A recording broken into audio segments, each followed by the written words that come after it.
আউযুবিল্লাহি মিনাশ শাইতানির রাজিম বিসমিল্লাহির রহমানির রহিম। সুপ্রিয় শিক্ষার্থী, আসসালামু আলাইকুম ওয়া রাহমাতুল্লাহ। আশা করি তোমরা যে যেখানে আছো ভালো এবং সুস্থ রয়েছে।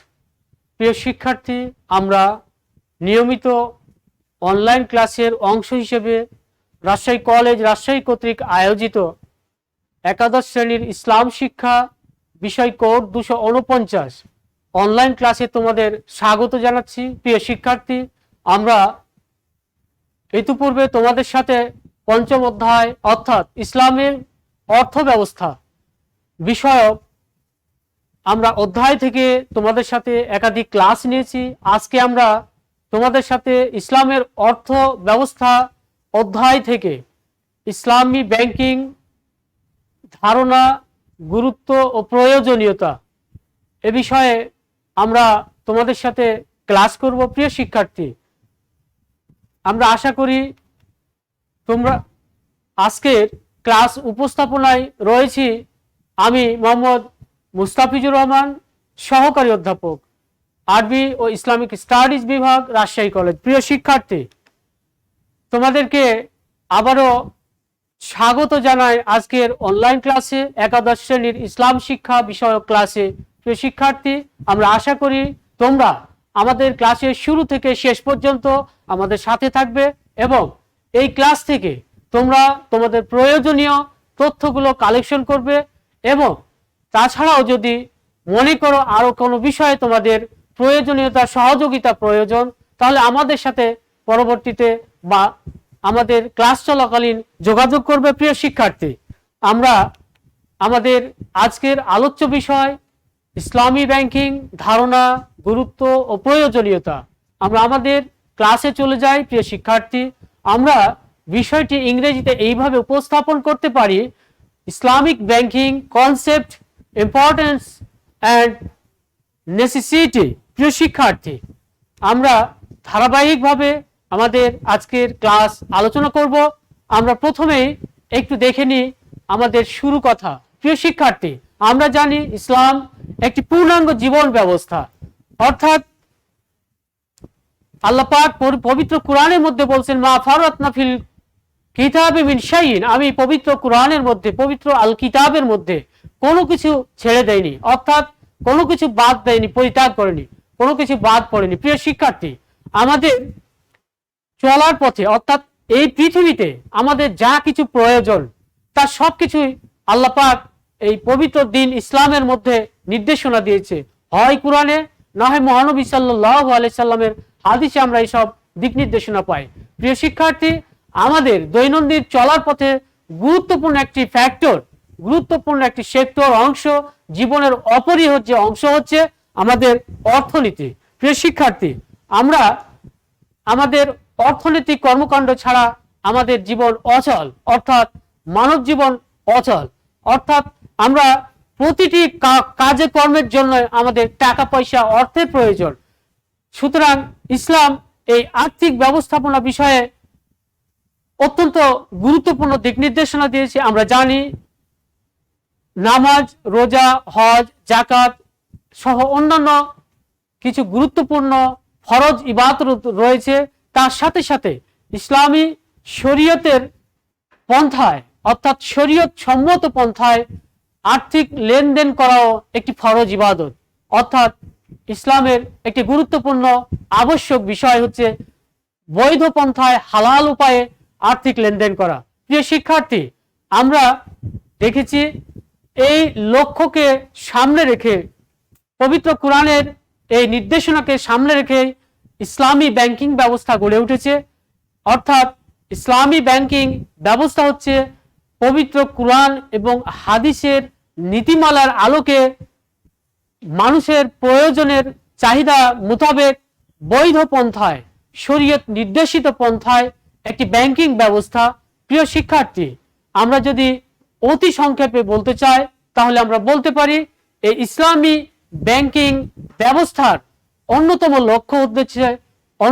লক্ষ্য হচ্ছে সুদবিহীন ব্যাংকিং ব্যবস্থা। অর্থাৎ আল্লাহ পাক পবিত্র কোরআনের মধ্যে সুদকে নিষিদ্ধ করেছেন এবং সুদকে পরিহার করে যে অর্থ ব্যবস্থা সেইটি হচ্ছে ইসলামী অর্থ ব্যবস্থা। প্রিয় শিক্ষার্থী, আমরা ইসলামী ব্যাংকিং এর পরিচয় পর্বে আমরা প্রথমত বলতে পারি যে ইন্ট্রোডিউসিং ইসলামিক ব্যাংকিং, অর্থাৎ ইসলামিক ব্যাংকে আমরা কিভাবে সংজ্ঞায়িত, কিভাবে এর পরিচয় দিতে পারি। প্রিয় শিক্ষার্থী, আমরা যদি খেয়াল করি বিভিন্ন মনীষী বিভিন্ন সময় বিভিন্নভাবে এই ইসলামী ব্যাংকিংকে সংজ্ঞায়িত করেছেন, ইসলামী ব্যাংকের একটা চিত্র তুলে ধরেছেন সংজ্ঞার মাধ্যমে। আমরা কয়েকটা গুরুত্বপূর্ণ সংজ্ঞা আমরা বিভিন্ন মনীষী থেকে বিভিন্ন সংস্থা কর্তৃক প্রদত্ত ইসলামী ব্যাংকিং এর সংজ্ঞা নিয়ে আমরা অতি সংক্ষেপে একটু আলোচনা করব। প্রিয় শিক্ষার্থী, আমরা যদি দেখি ওআইসি কনভেনশন সেনেগাল 1978, অর্থাৎ সেনেগালে 1978 সালে ওআইসির পররাষ্ট্র মন্ত্রীদের যে সম্মেলন হয়েছিল সেখানে একটি ইসলামী ব্যাংকিং এর সংজ্ঞা প্রদান করা হয়েছে, অর্থাৎ সম্মিলিতভাবে ইসলামী ব্যাংকিংকে সংজ্ঞায়িত করা হয়েছে। সেখানে যা বলা হয়েছিল তা হচ্ছে এরকম: ইসলামী ব্যাংক এমন একটি আর্থিক প্রতিষ্ঠান যার মৌলিক বিধান, নীতিমালা ও কর্মপদ্ধতিতে শরীয়তের মূলনীতি অনুসরণের সুস্পষ্ট অঙ্গীকার থাকবে এবং যার সমুদয় লেনদেন হবে সুদমুক্ত। প্রিয় শিক্ষার্থী, এখানে আমরা দেখি যে এখানের মূল কথা হচ্ছে শরীয়তের মূলনীতি অনুসরণের সুস্পষ্ট অঙ্গীকার, অর্থাৎ ইসলামী ব্যাংকের চেতনা, ইসলামী ব্যাংকের ধ্যান ধারণাই হচ্ছে ইসলামী শরীয়তের মূলনীতিকে সুস্পষ্টভাবে অনুসরণ করতে হবে, অর্থাৎ ইসলামী শরীয়তের কোনো ব্যত্যয় ঘটানো যাবে না, অর্থাৎ ইসলামী শরীয়তকে পুরোপুরি মেনে নিয়ে তারপরে আমাদের সেই ব্যাংক ব্যবস্থার কথা চিন্তা করতে হবে বা ইসলামী ব্যাংকিং পরিচালিত হবে। প্রিয় শিক্ষার্থী, আমরা যদি খেয়াল করি তাহলে দেখব যে এখানে আরো একটা বিষয় রয়েছে যে যার সমুদায় লেনদেন হবে সুদমুক্ত, অর্থাৎ ওআইসি কনভেনশনে যে সংজ্ঞাটা প্রদান করা হলো সেখানে আরো একটি অংশ আছে যার সমুদায় লেনদেন হবে সুদমুক্ত, অর্থাৎ এই ইসলামী ব্যাংকিং ব্যবস্থা হবে একেবারে সুদমুক্ত। আমরা জানি যে সেই সমাজতন্ত্র এবং পুঁজিবাদ, অর্থাৎ যে দুটি অর্থনৈতিক মতবাদ পৃথিবীতে চালু রয়েছে সে দুটো পুরোপুরি একেবারে সুদের সাথে, অর্থাৎ তার ভিত্তি হচ্ছে সুদ, কিন্তু ইসলামিক ইকোনমিক্স বা ইসলামিক ব্যাংকিং ব্যবস্থা হচ্ছে সম্পূর্ণ আলাদা, অর্থাৎ সেই সুদ থেকে সম্পূর্ণ মুক্ত হচ্ছে এই ইসলামিক ব্যাংকিং। এভাবেই তারা সংজ্ঞায়িত করেছে। প্রিয় শিক্ষার্থী, আমরা আরেকটু খেয়াল করি, একজন বিশিষ্ট অর্থনীতিবিদ ডক্টর জিয়াউদ্দিন তিনি ইসলামিক ব্যাংকিং এর একটা সংজ্ঞা প্রদান করেছেন। তিনি বলছেন ইসলামী ব্যাংকিং হলো একটি নীতিগত ধারণা এবং ইসলামী মূল্যবোধের ভিত্তিতে পরিচালিত ব্যাংকিং ব্যবস্থা। এখানে তিনি দুইটা বিষয় উল্লেখ করেছেন যে ইসলামী ব্যাংকিং হচ্ছে আসলে একটা নীতিগত ধারণা, অর্থাৎ মোরাল কনসেপ্ট, একটা নীতিগত ধারণা, অর্থাৎ আমাদের নীতি নৈতিকতা তথা কুরআন, হাদিস, ইজমা, কিয়াস, এই যে আমাদের নীতি নির্ধারণী চারটি উৎস রয়েছে সেই উৎস থেকে উৎসারিত উদ্গত এই নীতি নির্ধারণী বা নীতি এর ক্লিয়ার কনসেপ্ট সাথে সাথে ইসলামী মূল্যবোধের ভিত্তিতে পরিচালিত ব্যাংকিং ব্যবস্থা এবং যে ইসলামী মূল্যবোধ রয়েছে, ইসলামিক আইডিওলজি রয়েছে, সেই ইসলামিক আইডিওলজির ভিত্তিতে পরিচালিত হবে এই ব্যাংকিং ব্যবস্থা, সেটি হচ্ছে ইসলামী ব্যাংকিং। প্রিয় শিক্ষার্থী, আমরা আরো দেখি মালয়েশিয়ার ইসলামী ব্যাংকিং আইন 1983। আমরা দেখেছি মালয়েশিয়াতে রাষ্ট্রীয়ভাবে তাদের পার্লামেন্টে একটি আইন করেছে যেটি ইসলামী ব্যাংকিং আইন 1983 নামে পরিচিত। সেইখানে উল্লেখ করা হয়েছে Islami banking is a company which carries on Islamic banking business. Islamic banking business means banking business whose aims and operations do not involve any element which is not approved by the religion Islam. প্রিয় শিক্ষার্থী, এখানে বলা হচ্ছে যে Islami bank is a company, Islami bank একটি আর্থিক লেনদেন এর প্রতিষ্ঠান বা একটি কোম্পানি, হুইচ ক্যারিজ অন, যেটা বহন করে ইসলামিক ব্যাংকিং বিজনেস, অর্থাৎ ইসলামিক ব্যাংকিং বিজনেস বা ইসলামিক ব্যাংকিং ব্যবসা এটা পরিচালনা করে।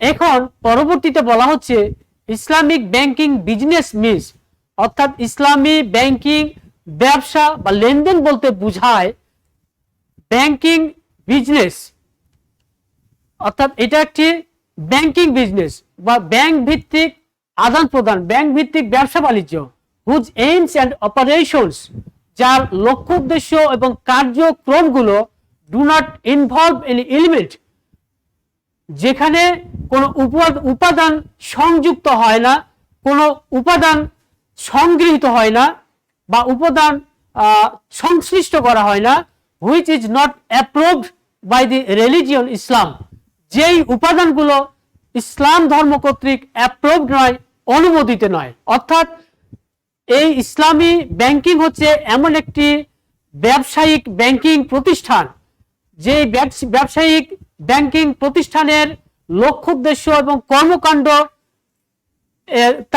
এবং তার উপাদানগুলো ইসলাম বহির্ভূত কোনো কর্মকাণ্ডকে অনুমোদন দেয় না। অর্থাৎ ইসলামিক চিন্তা চেতনা, ইসলামিক আইডিওলজি, ইসলামিক মূলনীতি ধারণ করে এই ব্যাংক প্রতিষ্ঠিত। প্রিয় শিক্ষার্থী, আমরা পরে যাই। এরপরে আমরা যদি এটাকে আরো একটি ডিটেইলড অর্থে সংজ্ঞায়িত করতে যাই বা এটার পরিধিটি যদি আমরা আরো একটু বাড়াই দিই, তাহলে দাঁড়ায় যে ব্যাংকের যাবতীয় কর্মকাণ্ড তথা উদ্দেশ্য পুঁজি সংগ্রহ, অর্থ বিনিয়োগ, ক্রয় বিক্রয়, জমা গ্রহণ প্রদান, মালিক শ্রমিক সম্পর্ক, শ্রমিকের অধিকার, ব্যাংক ও উদ্যোক্তার মধ্যে সম্পর্ক, এ সব কিছু ইসলামী শরীয়তের আলোকে পরিচালিত হয়, তাকে ইসলামী ব্যাংক বা ইসলামী ব্যাংকিং বলা হয়। প্রিয় শিক্ষার্থী, আমরা এখানে দেখতেছি অত্যন্ত সুন্দরভাবে সবগুলো বিষয় তথা ব্যাংকের সাথে রিলেটেড যাবতীয় বিষয়কে তুলে ধরা হয়েছে এবং সব বিষয়গুলোই ইসলামী শরীয়তের আলোকে পরিচালিত হবে। এই ব্যাংকই হচ্ছে ইসলামী ব্যাংক।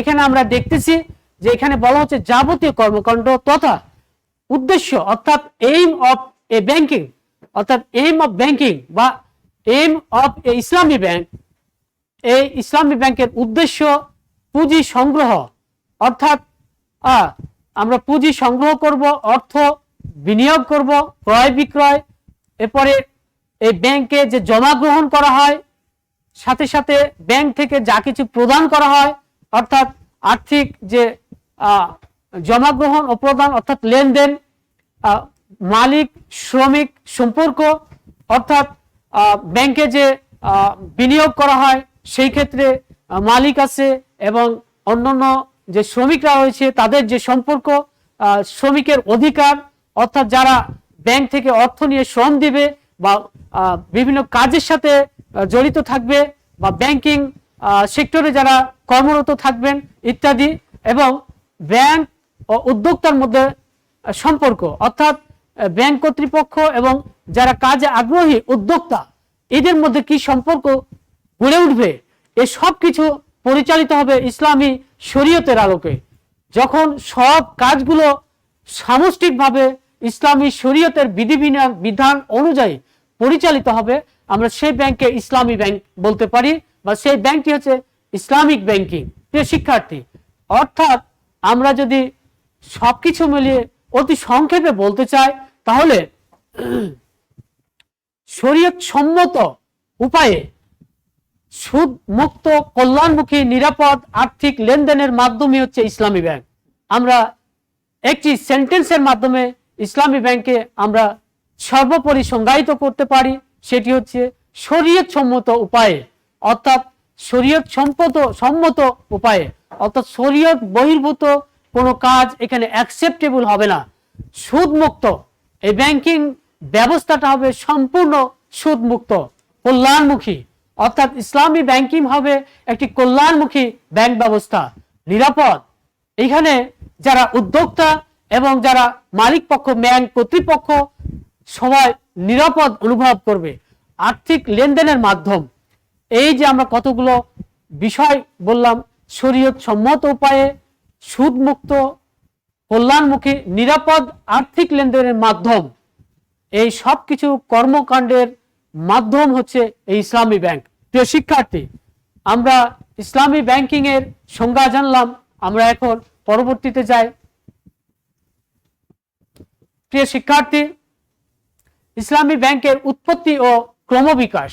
আমরা ইসলামী ব্যাংকিং কিভাবে আসলো, এর উৎপত্তিটা কোথায় বা কত আগে এর সূচনাটা হয়েছে, সূচনা পর্ব নিয়ে আমরা একটু আলোচনা করতে পারি, এবং কিভাবে এটি ডে বাই ডে আমাদের সামনে এসেছে, ডে বাই ডে এটা ডেভেলপ করেছে, সে বিষয়ে আমরা কথা বলবো। প্রিয় শিক্ষার্থী, ইসলামী ব্যাংকিং পরিভাষাটি নতুন হলেও এটির উৎপত্তি মহানবী সাল্লাল্লাহু আলাইহি সাল্লামের আমলে। আমরা যদি খেয়াল করি তাহলে ইসলামী শরীয়তের সকল বিষয়াদির সূচনাই হচ্ছে মহানবী সাল্লাল্লাহু আলাইহি সাল্লামের আমলে, তথা পবিত্র কুরআন এবং মহানবী সাল্লাল্লাহু আলাইহি সাল্লামের পবিত্র বাণী অর্থাৎ আল হাদিসের যে সূচনা তথা মহানবী সাল্লাল্লাহু আলাইহি সাল্লামের আমল, সেই সময় থেকে ইসলামী শরীয়তের সকল কার্যক্রমের মূল ভিত্তি। প্রিয় শিক্ষার্থী, আমরা তাহলে দেখতে পাচ্ছি যে মহানবী সাল্লাল্লাহু আলাইহি সাল্লামের আমলেই এই ইসলামী ব্যাংকিং এর উৎপত্তি হয়েছিল। পবিত্র কুরআনে আল্লাহ পাক বললেন, ইন্নামাল বাইউ মিসলুর রিবা ওয়া আহাল্লাল বাইআ ওয়া আহাল্লাল্লাহুল বাইআ ওয়া হারামার রিবা। আমরা দেখেছি প্রথমত অর্থাৎ কাফেররা বলে যে ইন্নামাল বাইউ মিসলুর রিবা, বেচা কিনা এবং সুদ অর্থাৎ ব্যবসা বাণিজ্য এবং সুদ একই জিনিস, কিন্তু আল্লাহ পাক বলছেন ওয়া আহাল্লাল্লাহুল বাইআ ওয়া হারামার রিবা, কিন্তু আল্লাহ বেচা কিনাকে বৈধ করেছেন, অর্থাৎ ব্যবসা বাণিজ্যকে আল্লাহ বৈধ করেছেন, এবং হারামার রিবা সুদকে আল্লাহ অবৈধ বা হারাম ঘোষণা করেছেন।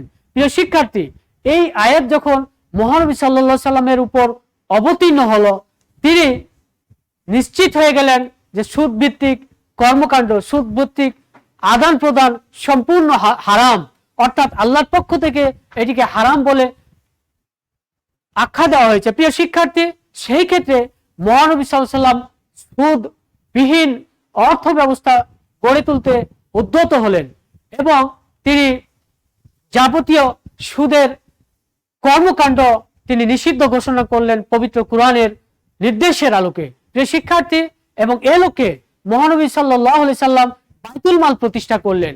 বাইতুল মাল হচ্ছে কেন্দ্রীয় কোষাগার, অর্থাৎ রাষ্ট্রীয় যে কোষাগার, সেই রাষ্ট্রীয় কোষাগারকে আরবিতে বাইতুল মাল বলা হয়ে থাকে। প্রিয় শিক্ষার্থী, আজকের যে আমরা ইসলামী ব্যাংক ব্যবস্থা, সেই ইসলামী ব্যাংক ব্যবস্থার আদি রূপ অর্থাৎ প্রাথমিক রূপরেখায় হচ্ছে সেই মহানবী সাল্লাল্লাহু আলাইহি সাল্লাম প্রতিষ্ঠিত বাইতুল মাল। প্রিয় শিক্ষার্থী, যা বর্তমানে আমরা এটিকে ইসলামী ব্যাংকিং বা ইসলামী ব্যাংক হিসেবে অভিহিত করছি। প্রিয় শিক্ষার্থী, আমরা পরে যাই। এরপরে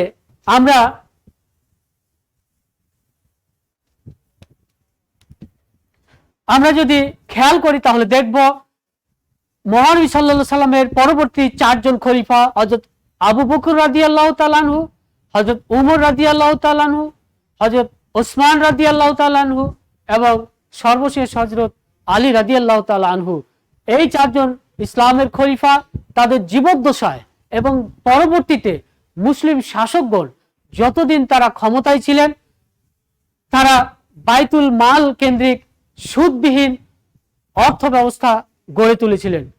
অর্থাৎ আমরা মহানবী সাল্লাল্লাহু আলাইহি সাল্লামের পরবর্তী সময়ে কিভাবে এটি স্প্রেড হয়েছে, কিভাবে এটি বিবর্তন হয়েছে, অর্থাৎ কিভাবে এটি বিস্তার লাভ করেছে বা এটির ক্রমবিকাশ কিভাবে ঘটেছে, আমরা এভাবে দেখতে পাই।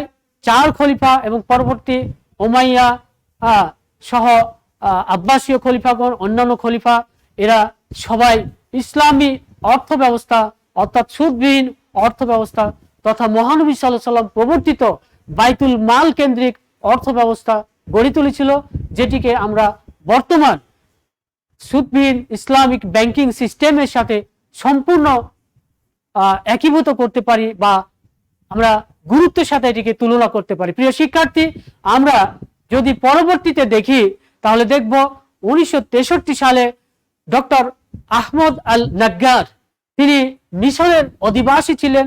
তিনি ইউকে অর্থাৎ ইউনাইটেড কিংডম বা যুক্তরাজ্য এবং জার্মানিতে পড়াশোনা করেছিলেন এবং তিনি একজন ইসলামী অর্থনীতিবিদ ছিলেন। তিনি তার নিজ শহর অর্থাৎ মিশরের মিডগামা শহরে ফিরে এসে মুসলিম বিশ্বের তথা বিশ্বের আধুনিক যে ব্যাংকিং সিস্টেম, সেই আধুনিক ব্যাংকিং সিস্টেমের সাথে সমন্বয় এবং ইসলাম ও আধুনিক ব্যাংকিংকে সমন্বয় করে তিনি একটি ইসলামী সুদমুক্ত ব্যাংক ব্যবস্থা গড়ে তুলেছিলেন, যে ব্যাংকের নাম দিয়েছিলেন মিডগামার ব্যাংক। এটি প্রতিষ্ঠিত হয়েছিল মিশরে 1963 সালে এবং বলা হয়ে থাকে এটি হচ্ছে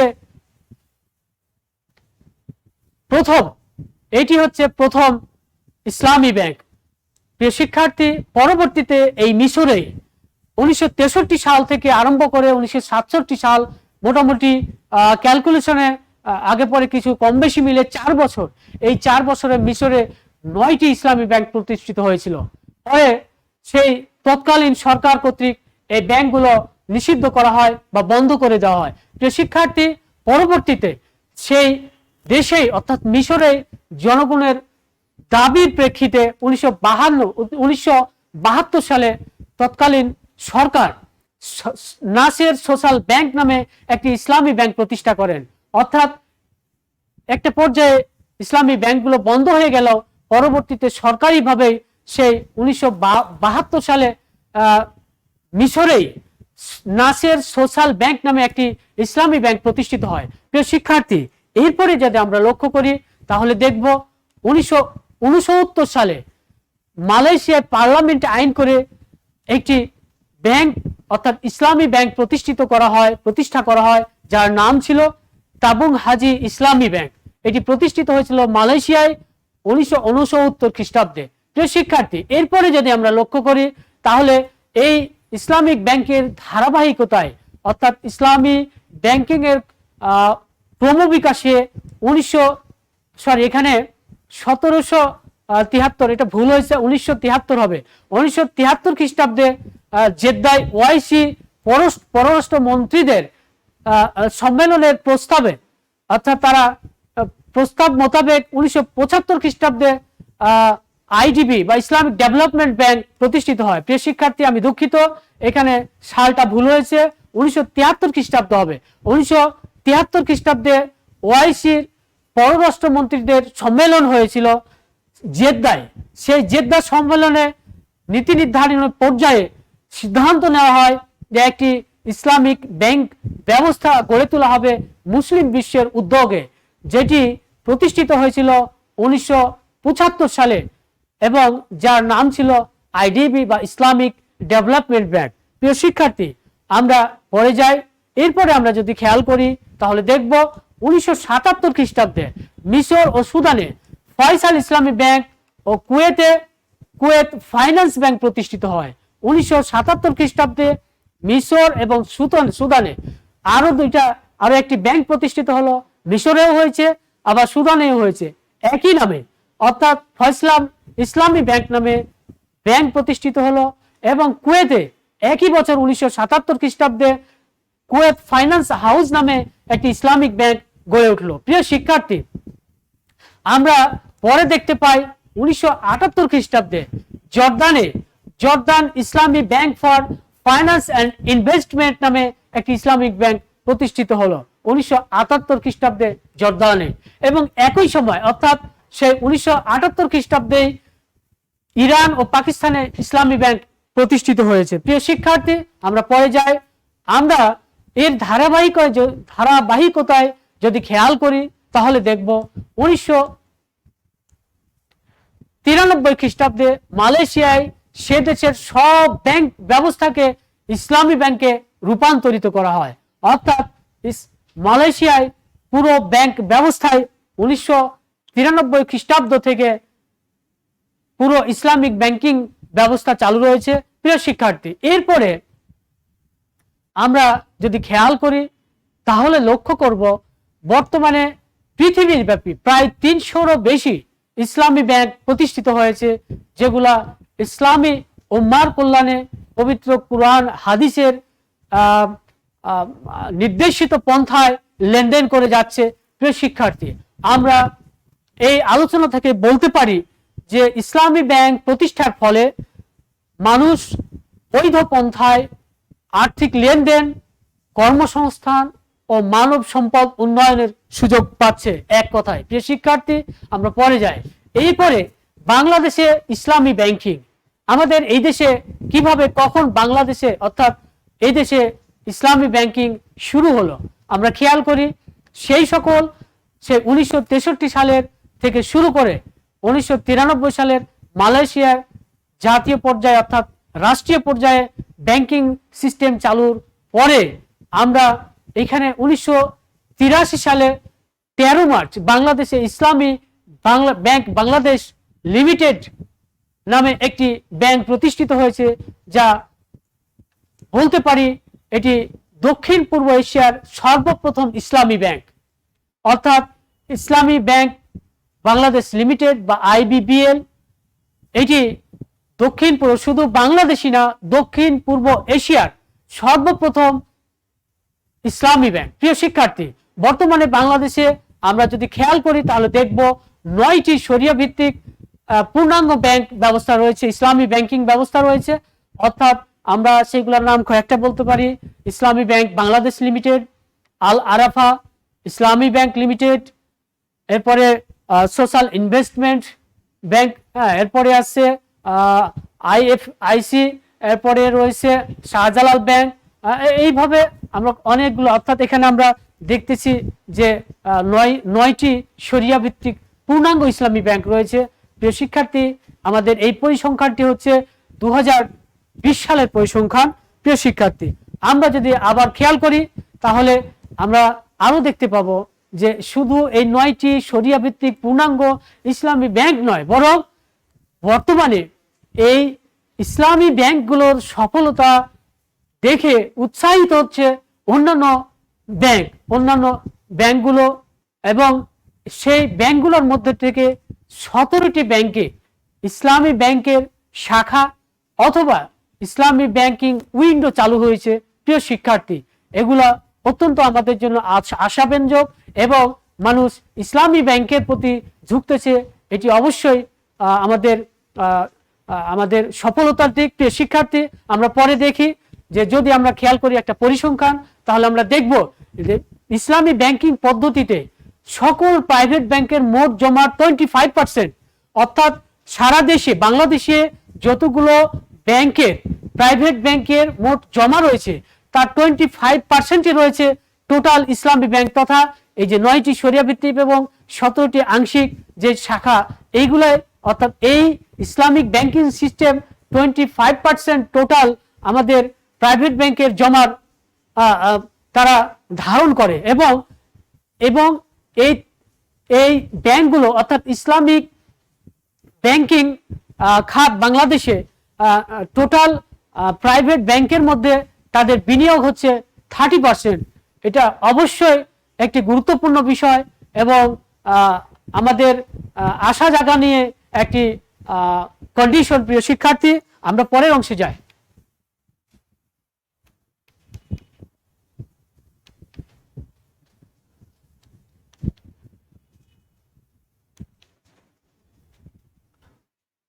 প্রিয় শিক্ষার্থী, আমরা আমাদের পরের অংশে যাই।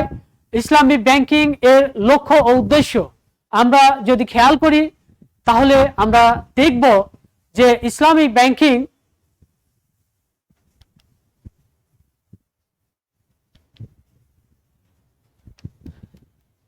আমরা যদি খেয়াল করি তাহলে আমরা দেখতে পাই যে ইসলামী ব্যাংক এর লক্ষ্য উদ্দেশ্য অত্যন্ত সুস্পষ্ট। এখানে আল্লাহ পাক পবিত্র কুরআনের মধ্যে বলেছেন যে ইন্নামাল বাইউ মিসলুর রিবা ওয়া আহাল্লাল্লাহুল বাই'a ওয়া হারামা রিবা ফামান জাআহু মাউইজাতুম মির রাব্বিহি ফান্তাহা ফালাহু মা সালাফা ওয়া আমরুহু ইলাল্লাহ। প্রিয় শিক্ষার্থী, ইসলামী ব্যাংকিং এর লক্ষ্য উদ্দেশ্য হচ্ছে সুদের সর্বনাশা কুফল থেকে মানুষের অর্থনৈতিক মুক্তি। আমরা যদি খেয়াল করি তাহলে আমরা দেখব ইসলামিক ব্যাংকের মূল কথাই হচ্ছে সুদের নির্মূল, এবং এটি এই সুদ এমন একটি বিষয় যা মানুষকে দিনে দিনে আরো দরিদ্রতর থেকে একটা অংশকে দরিদ্র করে এবং ধনী শ্রেণীর মানুষকে দিনে দিনে তাদেরকে আরো ধনবান বা সম্পদশালী করে তোলে। সুতরাং দেখা যায় যে পুঁজিবাদী বা সমাজতান্ত্রিক অর্থ ব্যবস্থায় ধনী এবং দরিদ্রের মধ্যকার যে ব্যবধান তা দিনকে দিন আরো বেশি হচ্ছে। এই ক্ষেত্রে এই দুই সম্প্রদায়ের মধ্যে সেতুবন্ধন হচ্ছে ইসলামিক ব্যাংকিং ব্যবস্থা। প্রিয় শিক্ষার্থী, অর্থাৎ সুদের সর্বনাশা কুপল থেকে মানুষকে অর্থনৈতিক মুক্তি দেওয়াই হচ্ছে ইসলামী ব্যাংকিং এর লক্ষ্য উদ্দেশ্য।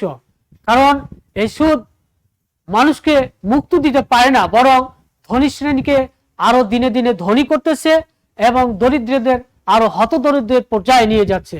আল্লাহ পাক বলছেন যে তারা অর্থাৎ কাফেররা বলে ইন্নামাল বাইউ মিসলুর রিবা, অর্থাৎ ব্যবসা এবং সুদি কারবার এবং ব্যবসা একই জিনিস, তাদের বক্তব্য। অর্থাৎ এই অমুসলিম সম্প্রদায়রা দুটোকে এক করে ফেলে। কিন্তু আল্লাহ পাক বলছেন ও আহাল্লাহুল বাইআ ওয়া হারামার রিবা, যে আল্লাহ ব্যবসাকে হালাল করেছেন এবং সুদি কারবারকে হারাম বা নিষিদ্ধ ঘোষণা করেছেন। এরপরে বলা হচ্ছে ফামান জাআহু মাওয়াইজাতুম মির রাব্বি, অতঃপর যার নিকট রবের পক্ষ থেকে নসিহত তথা দিক নির্দেশনা এসেছে, অর্থাৎ ইসলামী ব্যাংকিং এর চিন্তা চেতনা মুসলমানদের জন্য প্রদান করা হয়েছে, তথা ব্যবসা বাণিজ্যকে হালাল এবং সুদি কারবারকে হারাম করা হয়েছে। ফান্তাহা, অর্থাৎ এই সুদি কারবার থেকে, অনইসলামিক কারবার থেকে, ইসলাম বিরোধী, ইসলাম বহির্ভূত কর্মকাণ্ড থেকে তোমরা দূরে থাকো। ফান্তাহা ফালাহু মা সালাফা, তবে যা কিছু ইতিপূর্বে ঘটে গেছে, অর্থাৎ সুদের আয়াত, অর্থাৎ সুদ নিষিদ্ধ হওয়ার আয়াত অবতীর্ণ হওয়ার আগে যা ঘটে গেছে সে তো গেছেই, সে নিয়ে তোমাদের কিছু করণীয় নেই, তোমাদের এত বেশি হতাশা বা দুশ্চিন্তাগ্রস্ত হওয়ার কিছু নেই। ও আমরুহিল আল্লাহ, সকল কর্মকাণ্ড আল্লাহর নিকট। সুতরাং আমরা এখানে দেখতে পাই যে সুদের আয়াত অবতীর্ণ হওয়ার আগ পর্যন্ত সুদি কারবার যা হয়ে গেছে সেটা হয়ে গেছে, এটা দায় দায়িত্ব আল্লাহর। আল্লাহ পাক আমাদের ইচ্ছা করলে মাফ করতে পারবেন বা মাফ করবেন। তবে যখন আল্লাহর পক্ষ থেকে সুদি কারবার নিষিদ্ধ হিসেবে নির্দেশনা এসেছে, এই নির্দেশনা আসার পর একজন মুমিন ব্যক্তির জন্য সুদি কারবার তথা সুদ ভিত্তিক আর্থিক লেনদেন, সুদ ভিত্তিক ব্যাংক ব্যবস্থা পরিচালনা করার কোনো সুযোগ নেই। প্রিয় শিক্ষার্থী, সুতরাং এই সুদের নির্মূল, যেটি মানুষের জন্য কখনো কল্যাণকর নয়, এই সুদকে নির্মূল করার জন্য আমাদের এই ইসলামিক ব্যাংকিং, অর্থাৎ ইসলামিক ব্যাংকিং ব্যবস্থা চালু হয়েছে, বা এর লক্ষ্য উদ্দেশ্যই হচ্ছে সুদের সর্বনাশা কুফল থেকে মানুষকে মুক্ত করা। প্রিয় শিক্ষার্থী, আমরা পরে যদি খেয়াল করি তাহলে দেখতে পাবো ঋণদাতা ও গ্রহীতা নয়, অংশীদারিত্বের ভিত্তিতে ব্যাংকিং ব্যবস্থা। আমরা অন্যান্য যে রাষ্ট্রায়ত্ত ব্যাংক, অন্যান্য যে প্রচলিত ব্যাংক ব্যবস্থা, সেখানে এক পক্ষ ঋণদাতা, অন্য পক্ষ হচ্ছে ঋণ গ্রহীতা। কিন্তু ইসলামিক ব্যাংকিং ব্যবস্থায় সে কথা বলে নাই, বরং ইসলামিক ব্যাংকিং এর লক্ষ্য উদ্দেশ্য হচ্ছে যে অংশীদারিত্বের ভিত্তিতে ব্যাংকিং ব্যবস্থা, অর্থাৎ ব্যাংক এবং উদ্যোক্তা উভয়ের মধ্যে অংশীদারিত্বের একটা সম্পর্ক, অর্থাৎ অংশীদারিত্বে পার্টনারশিপের একটা ব্যবসা, পার্টনারশিপের ভিত্তিতে একটি লেনদেন। এটি হচ্ছে ইসলামিক ব্যাংকিং এর লক্ষ্য উদ্দেশ্য, বা এটি হচ্ছে ইসলামিক ব্যাংকিং ব্যবস্থার সিস্টেম। প্রিয় শিক্ষার্থী, এরপরে যদি আমরা খেয়াল করি তাহলে দেখব অর্থনৈতিক ও বাণিজ্যিক ক্ষেত্রে আল্লাহ বিধান কায়েম। ইসলাম আমরা জানি পূর্ণাঙ্গ জীবন বিধান, সেই ক্ষেত্রে অর্থনীতি ও বাণিজ্যিক ক্ষেত্রে ইসলাম একটা ক্লিয়ার কনসেপ্ট আমাদের প্রদান করে। সুস্পষ্ট বর্ণনা পবিত্র কুরআন এবং হাদিসে আমরা ব্যাংকিং সিস্টেমের উপর পাই।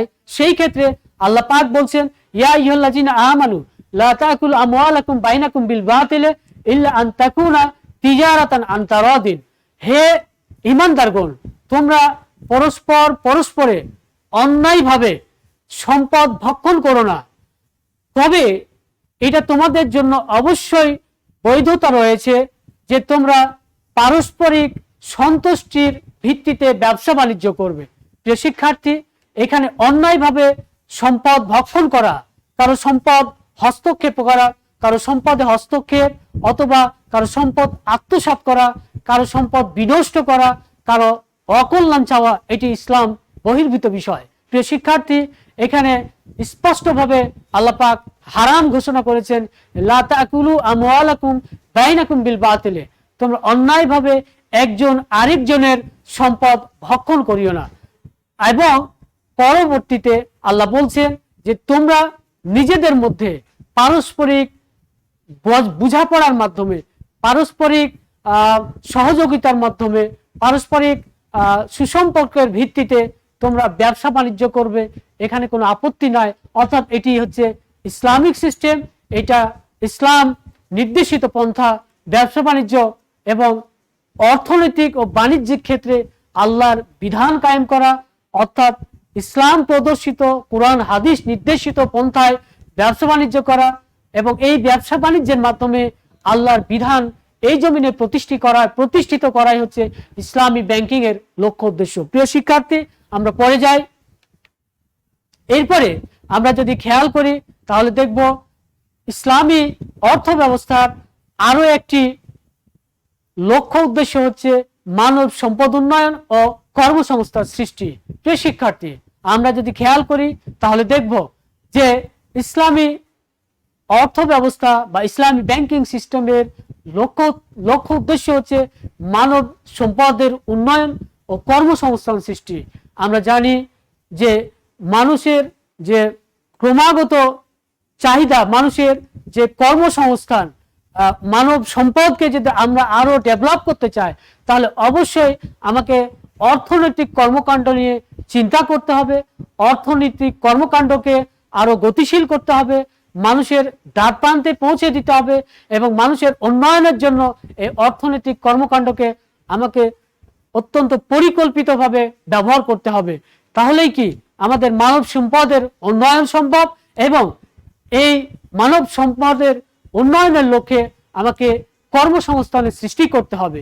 যে শিক্ষার্থী, ইসলামিক ব্যাংকিং সিস্টেমের লক্ষ্য উদ্দেশ্য হচ্ছে এই মানব সম্পদের উন্নয়ন এবং কর্মসংস্থান সৃষ্টি। আমরা যদি আমাদের দেশেও খেয়াল করি তাহলে আমরা দেখব হাজার হাজার ম্যান পাওয়ার আমাদের এই ইসলামিক ব্যাংকিং সিস্টেমের মধ্যে কর্মরত রয়েছে, চাই সেগুলো ব্যাংকে চাকরি বাকরির ক্ষেত্রে হোক অথবা সেই উদ্যোক্তা হোক যারা ব্যাংক থেকে, ইসলামিক ব্যাংক থেকে অর্থ সহায়তা নিয়ে ব্যাংক থেকে আর্থিক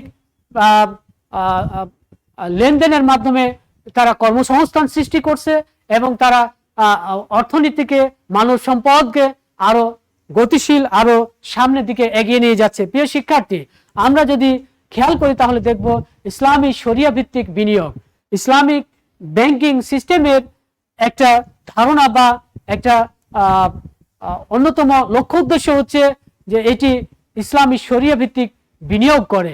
অর্থাৎ ইসলামী শরিয়া আমাদের যেভাবে বিনিয়োগ করার কথা বলা হয়েছে, অর্থাৎ ইসলামিক শরিয়তে যেগুলা বিনিয়োগ ব্যবস্থা প্রবর্তিত হয়েছে বা যেগুলা আমরা কুরআন হাদিস থেকে রিসার্চ করে বিনিয়োগের মাধ্যমগুলো আমরা অর্জন করেছি বা আমাদের সামনে এসেছে, সেই বিনিয়োগ ব্যবস্থাগুলো নিয়ে ইসলামী ব্যাংকিং কাজ করে। অর্থাৎ ইসলামী ব্যাংকিং এর লক্ষ্য উদ্দেশ্য হচ্ছে ইসলামী শরিয়া ভিত্তিক বিনিয়োগ করা। অর্থাৎ আমরা জানি কতগুলো বিনিয়োগ রয়েছে, যেমন মুরাবাহা, মুশারাকা, বাইসিলম ইত্যাদি ইত্যাদি। আমরা এগুলো ডিটেইল পরবর্তী ক্লাসে ইনশাআল্লাহ আলোচনা করব। সেই বিনিয়োগ ব্যবস্থাগুলো ইসলামী শরীয়ত ভিত্তিক বিনিয়োগ এবং এই বিনিয়োগ ব্যবস্থা হচ্ছে লক্ষ্য উদ্দেশ্য ইসলামিক ব্যাংকিং এর। শিক্ষার্থী, এরপরে লাভ লোকসানের ভিত্তিতে ডিপোজিট। আমরা যদি ইসলামিক ব্যাংকিং এর আরো লক্ষ্য উদ্দেশ্যটা লক্ষ্য করি, আমরা লক্ষ্য উদ্দেশ্যের দিকে তাকাই তাহলে আমরা দেখব এই লক্ষ্য উদ্দেশ্য হচ্ছে মানুষকে লাভ লোকসানের ভিত্তিতে ডিপোজিট করার সুযোগ তৈরি করে দেওয়া, অর্থাৎ এখানে ফিক্সড ডিপোজিট, এরপরে ডিপিএস ইত্যাদি বিভিন্ন নামে যে বিনিয়োগের ডিপোজিটগুলো করার সুযোগ রয়েছে সেগুলো লাভ লোকসানের ভিত্তিতে পরিচালিত হয়। অর্থাৎ আমরা সেখানে ডিপোজিট করতে গেলে সেক্ষেত্রে আমরা টাকার যোগান দেয়, ব্যাংক সেগুলো টাকা গ্রহণ করে সেগুলো বিভিন্ন পারপাসে তারা খাটায়, এবং সেই ক্ষেত্রে যে লাভ লোকসানটা আসে তারই একটা পার্সেন্টেজ বা তারই একটা নির্ধারিত অংশ বা পূর্বে বা ব্যাংকিং সিস্টেমের, ইসলামিক ব্যাংকিং সিস্টেমের যে ধারণা, সেই ধারণা থেকে একটা নির্ধারিত অংশ লাভ লোকসানের ভিত্তিতে এই ডিপোজিটকারী এবং ব্যাংক উভয়ের মধ্যে লাভ লোকসানের ভিত্তিতে তা বন্টিত হয়ে থাকে। প্রিয় শিক্ষার্থী, আমরা পরের অংশে যাই। গরিব, অসহায় ও নিম্ন আয়ের লোকদের অর্থনৈতিক উন্নয়নে সহযোগিতা করা। অর্থাৎ আমরা জানি ইসলামী অর্থনীতি হচ্ছে একটি মানব দরদি বা মানবতার উন্নয়ন, মানবের অর্থাৎ মানুষের কল্যাণকামী একটি সমতা ভিত্তিক, একটি ন্যায্যতা ভিত্তিক একটি অর্থ ব্যবস্থা। মহানবী সাল্লাল্লাহু আলাইহি ওয়াসাল্লাম হাদিসের মধ্যে বলেছেন, আজ যাকাতু কান্তারাতুল ইসলাম, ইসলামী অর্থনীতির একটা গুরুত্বপূর্ণ বিষয় হচ্ছে জাকাত ব্যবস্থা। এই জাকাত ব্যবস্থাকে ইসলামের কান্তারা বা সেতু বন্ধন বলা হচ্ছে। অর্থাৎ ধনী এবং দরিদ্রের মধ্যে একটা সেতু বন্ধন, একটা বৈষম্য বিলোপের ক্ষেত্রে একটা সেতু বন্ধনের মতো বা একটা সিঁড়ির মতো কাজ করেছে। সুতরাং আমরা দেখি যে গরিব, অসহায়, নিম্ন আয়ের লোকদের অর্থনৈতিক উন্নয়নে সহযোগিতা করে এই ইসলামী ব্যাংক। আমরা জানি ইসলামী ব্যাংকের বিভিন্ন ফান্ড থাকে যেগুলা অনেক সময় জাকাত থেকে দরিদ্র, অসহায়, নিম্ন আয়ের মানুষকে বিভিন্নভাবে তারা সহযোগিতা করে। হতে পারে সেটা জাকাতের মাধ্যমে, হতে পারে সেটা কারজায়ে হাসানার মাধ্যমে, হতে পারে অন্য উপায়ে।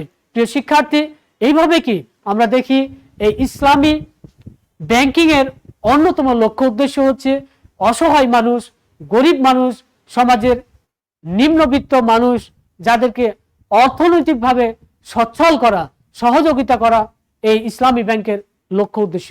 প্রিয় শিক্ষার্থী, এরপরে যদি আমরা খেয়াল করি তাহলে দেখব স্বল্পোন্নত এলাকাসমূহের উন্নয়নে অবদান রাখা। ইসলামী ব্যাংকিং এর সিস্টেম হচ্ছে যে যেই এলাকা দরিদ্র, যেখানে দরিদ্র লোকের সংখ্যা বেশি বা যে এলাকার লোকজন স্বল্পোন্নত, অর্থাৎ তাদের উন্নয়ন তত বেশি অগ্রসর হয় নাই, উন্নয়ন ঘটে নাই এলাকায়, সেই এলাকায় এই ইসলামী ব্যাংক তাদের অর্থ বিনিয়োগ করে এবং এই ব্যাংক তাদের এলাকার অর্থাৎ সেই স্বল্পোন্নত এলাকাগুলোর উন্নয়নের লক্ষ্যে কাজ করে যায়। প্রিয় শিক্ষার্থী, আমরা যদি আরো লক্ষ্য করি তাহলে দেখব এই যে স্বল্পোন্নত এলাকাসমূহের উন্নয়নে অবদান রাখা, এখানে ইসলামের জাকাতের কথা আমরা বলতে পারি। ইসলামী অর্থ ব্যবস্থার একটি গুরুত্বপূর্ণ অংশ বা অপরিহার্য অংশ হচ্ছে জাকাত। এই জাকাত ব্যবস্থার সিস্টেম হচ্ছে যদি কোনো এলাকায় অর্থাৎ নিজ এলাকায় কোনো দরিদ্র লোক পাওয়া না যায় তথা জাকাত প্রদান করার মতো মানুষ প্রদান না করা যায়, তাহলে ইসলামের বিধান হচ্ছে যে সেই জাকাতের অর্থ পার্শ্ববর্তী যে অংশে অর্থাৎ যে এলাকায় মানুষ দরিদ্র, যেখানে মানুষের অর্থের প্রয়োজন, অর্থাৎ সেই স্বল্পোন্নত এলাকা বা গরিব, অসহায়, নিম্ন আয়ের বসবাসকারী এলাকা, সেই এলাকায় আমাকে জাকাতের অর্থটা প্রদান করতে হবে যাতে সেই এলাকা অর্থাৎ আমার পার্শ্ববর্তী এলাকা এবং আমার এলাকার মধ্যে একটা সমন্বয়, একটা সমতা বিধান প্রতিষ্ঠিত হয়, সমতা বিধান সম্ভব হয়। প্রিয় শিক্ষার্থী, তাহলে আমরা পরের অংশে দেখি যে ইসলামী অর্থনীতি প্রতিষ্ঠায় অবদান রাখা। ইসলামিক অর্থ ব্যবস্থার আরো একটি গুরুত্বপূর্ণ আমরা বলতে পারি যে মূল যে লক্ষ্য উদ্দেশ্য সেটি হচ্ছে ইসলামী অর্থনীতি প্রতিষ্ঠায় অবদান রাখা। অর্থাৎ ইসলামিক ইকোনমিক্স যে পবিত্র কোরআনে বারবার ইসলামী ইকোনমিক নিয়ে কথা বলা হয়েছে। ফাইজা কুদিয়াতি সলাত ফান্তাশিরু ফিল আরদি, যখন নামাজ শেষ হয়ে যায় তোমরা জমিনে ছড়িয়ে পড়ো। আহাল্লাল্লাহুল বাইআ ওয়া হারামার রিবা, আল্লাহ বেচা কিনা ব্যবসা বাণিজ্য হালাল করেছেন এবং সুদি কারবারকে নিষেধ করেছেন, হারাম ঘোষণা করেছেন। ওয়াজারু মা বাকিয়া মিনার রিবা ইন কুনতুম সাদিকিন, পবিত্র কোরআনে বলা হচ্ছে যে যখন পবিত্র কোরআনে সুদ নিষিদ্ধ সংক্রান্ত আয়াত অবতীর্ণ হলো, এরপরে আল্লাহর পক্ষ থেকে বলা হলো যে সুদের যা কারবার রয়েছে তোমাদের সব ছেড়ে দাও যদি তোমরা সত্যবাদী হও। সুতরাং আমরা দেখি যে এই যে বিভিন্ন জায়গায় ইসলামী অর্থনীতিকে প্রতিষ্ঠিত করার কথা বলা হয়েছে, ইসলামী যে অর্থ ব্যবস্থা সেটি একটি স্ট্রং, একটি শক্তিশালী একটি ধারণা। পবিত্র কোরআন এবং হাদিসের নির্দেশনা, আল্লাহ পাক এইভাবে আমাদের নির্দেশনা দিয়েছে যে তোমরা ইসলামী অর্থ ব্যবস্থা প্রতিষ্ঠিত করো, কোরআন এবং হাদিস নির্দেশিত পন্থায় তোমাদের অর্থ ব্যবস্থা পরিচালিত করো। সুতরাং আমাদের প্রধান লক্ষ্য হবে বা অন্যতম লক্ষ্য হবে ইসলামী অর্থনীতি প্রতিষ্ঠায় আমাদের এই ইসলামিক ব্যাংকিংকে প্রতিষ্ঠিত করা বা ইসলামিক ব্যাংকিং এর জন্য আমাদেরকে নিয়োজিত করা এবং ইসলামিক ব্যাংকিং ব্যবস্থায় আমাদের অর্থ ব্যবস্থা পরিচালিত করা। প্রিয় শিক্ষার্থী, এবং এইটি আমরা বলতে পারি যে ইসলামী অর্থনীতি প্রতিষ্ঠায় অবদান রাখছে এই ইসলামী অর্থ ব্যবস্থা বা ইসলামী অর্থ ব্যবস্থার মূল টার্গেটই হচ্ছে, মূল লক্ষ্য উদ্দেশ্য হচ্ছে ইসলামী অর্থ ব্যবস্থাকে আমাদের সমাজে প্রতিষ্ঠিত করা। প্রিয় শিক্ষার্থী, আমরা আমাদের আলোচনার শেষ পর্যায়ে চলে এসেছি। আমরা পরের ক্লাসে তোমাদের সাথে ইসলামী অর্থ ব্যবস্থার অন্যান্য যে বিষয়গুলো রয়েছে আমরা সেগুলো নিয়ে তোমাদের সাথে কথা বলবো এবং আমরা আশা করব তোমরা বাসায় যে যেখানে রয়েছে প্রথমত তোমরা তোমাদের এই কোভিড কেন্দ্রিক যে আমরা বৈশ্বিকভাবে আক্রান্ত, সেই কোভিড কেন্দ্রিক আমাদের সচেতনতা আমরা অব্যাহত রাখব এবং আমাদের এই সচেতনতার সাথে তোমরা তোমাদের প্রয়োজনীয় পড়াগুলো বাসায় যথানিয়মে পড়াশোনা করবে এবং যদি তোমরা কোনো বিষয়ে পরামর্শের প্রয়োজন মনে করো বা কোনো বিষয় আমাদের আলোচনার মধ্য থেকে আমাদের সিলেবাসের অংশ বিশেষ বুঝতে তোমাদের সমস্যা হয়, সেই ক্ষেত্রে তোমরা অবশ্যই আমাদের সাথে যোগাযোগ করবে। আমরা ইনশাআল্লাহ তোমাদের প্রয়োজনীয় নির্দেশনা দেব এবং সর্বশেষ তোমাদের সুস্বাস্থ্য ও মঙ্গল কামনা করে আজকে ক্লাস শেষ করছি। আল্লাহ হাফিজ। আসসালামু আলাইকুম ওয়া রাহমাতুল্লাহ।